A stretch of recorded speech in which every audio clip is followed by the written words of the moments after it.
Hello everybody, welcome back to my channel. My name is Queenie for those who don't know me, and we have made it to the end. Ooh! We've made it to the end reviewing Love is Blind Season 3 After the Altar, episode 16, I guess you could say. Yeah, episode 16. Why don't they make After the Altar like its own whatever, child. Before I get into it, please make sure to like the video, subscribe, and hit the bell, and leave a comment down below. We left off the last episode with Cole approaching Zanab to have a conversation, and in the conversation, he expresses that he did not understand how deeply his words impacted Zanab. It's hard to win when you're with someone who twists everything you say and you can't be yourself even whenever you're not trying to hurt them. Did you listen to any the positive things I said though? I remember saying, I don't think you're a bad person. Were you bad to me? 1000%. Yes, you were. But when I What did you think I was gonna say? thought you were gonna say no. Okay. But you had, and then just no and then walk away? You had told me that you didn't want drama at our wedding. For sure. I would do it again and I would choose you because you were the only one and all of that, very obviously, for me to do this with. Zanab, after what you said at the altar and even at the reunion, how could anyone remember the positives of your vows? Who's going to remember the positives after you verbally assaulted me in front of my friends and family and the whole entire world? Like, girl, please be for real. And then after this, she says, even through all of it, I would still choose you and I would still go through the process again. She's a walking contradiction, and I will never understand these two whatsoever. I feel like at the end of the day, he's immature and lacks some self-awareness. Maybe he has gained some, but the fact of the matter is sometimes he does talk out of his ass. That is a fact. And with her, I'm sorry, you guys, she's condescending and she is passive-aggressive. That's the end of the story for these two. Matt and Colleen meet with his parents to talk about how great their marriage is going.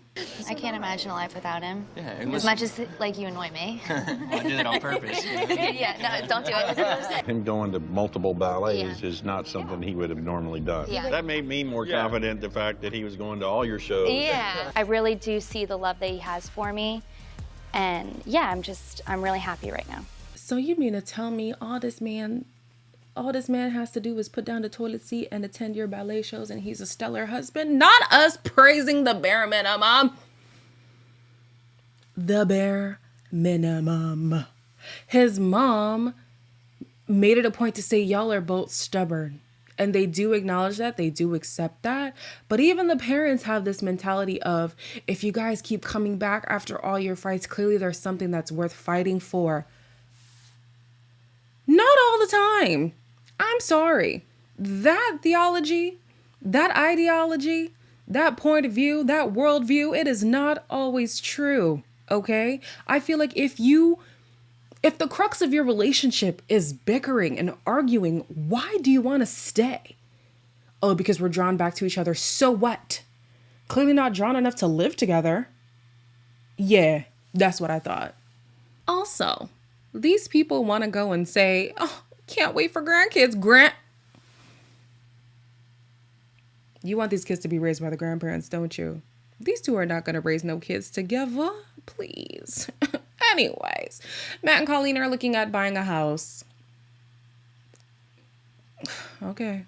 How is buying an older home a good investment? Because it has the bones or you can trust them. A newer house, who knows what could happen. What happens if we've never lived together? Yeah. And we go into a house that we bought together and then it doesn't work out. F-U-C-K. Awkward. We've kind of taken this in steps and going to the next step, which will be getting the house or moving in with each other. And we're excited. Yeah, it's going to be a lot of fun.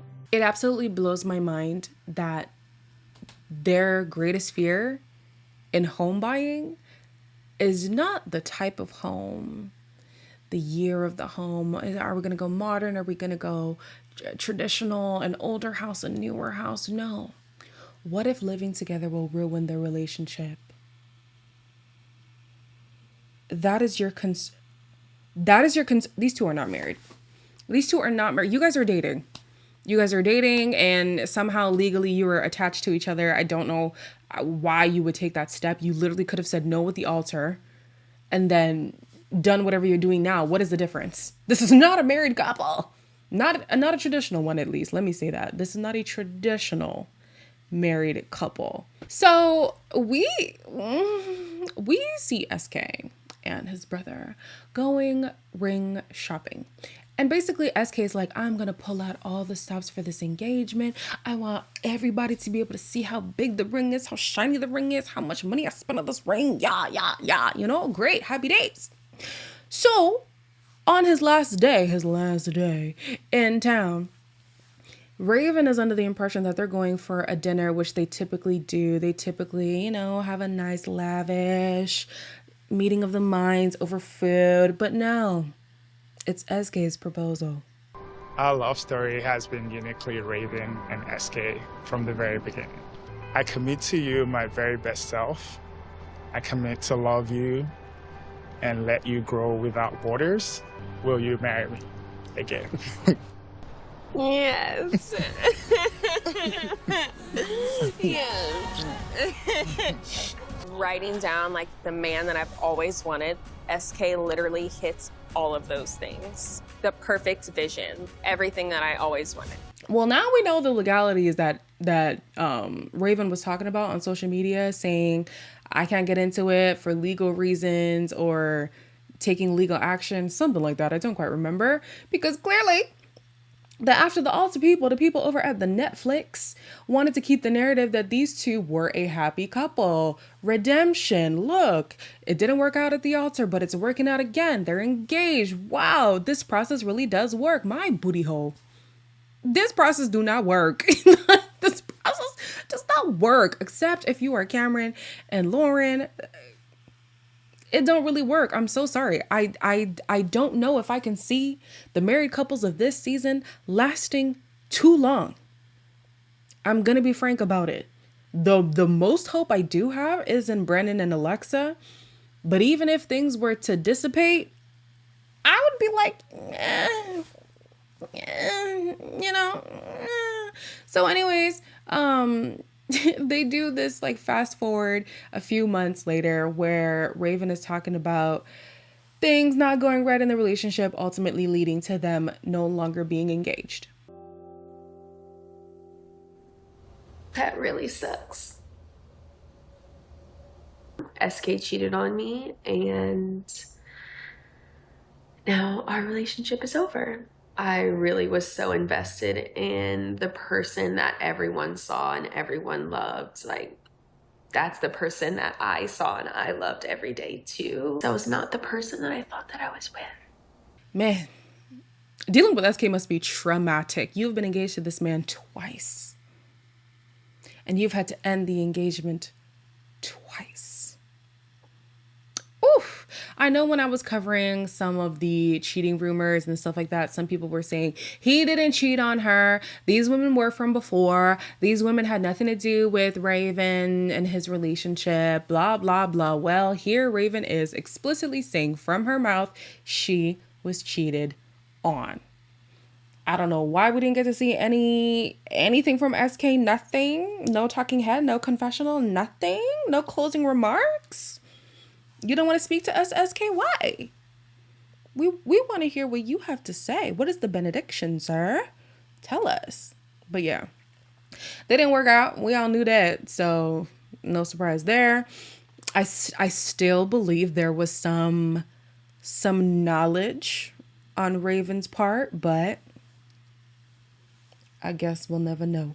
They ended the show with a teaser for Perfect Match, which is coming February 14th. And yes, I will be reviewing it. I've already been talking about it on the channel before. So if you didn't know, now you know. I am going on vacation, so those reviews will be a little bit